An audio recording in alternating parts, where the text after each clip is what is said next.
नाबालिग लड़की पर जिनसी ज्यादती करके पोक्सो केस में फंसे मरकजी वजीर बंडी संजय के बेटे साहिब अगरीद को पुलिस की जानिब से ताहाल गिरफ्तार न किए जाने पर बीआरएस के कारगुजार सदर के तारिक रामाराव ने शदीद तनकीद की। उन्होंने मरकज में बीजेपी हुकूमत और रियासत में कांग्रेस हुकूमत पर बरहमी का इजहार किया। उन्होंने कहा कि बेटी बचाओ बेटी पढ़ाओ असल नारा था, लेकिन अब एक नया नारा मंजर आम पर आ गया है। उन्होंने कहा कि बीजेपी और कांग्रेस बेटा भगाओ बेटा बचाओ के नारे पर अमल पैरा है। उन्होंने तंजिया तौर पर कहा, शाबाश कांग्रेस और बीजेपी।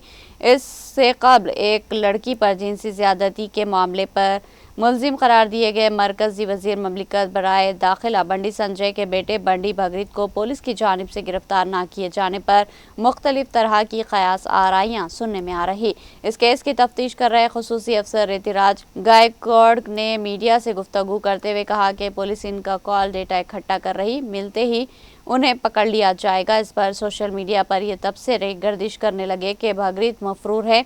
इस पर बीआरएस के कारगुजार सदर केटीआर ने सोशल मीडिया एक्स के जरिए रद्द अमल देते हुए सवाल किया कि क्या मरकजी वजीर दाखिला का बेटा मफरूर है? क्या मुल्क की तारीख में पहली बार ऐसा हुआ है?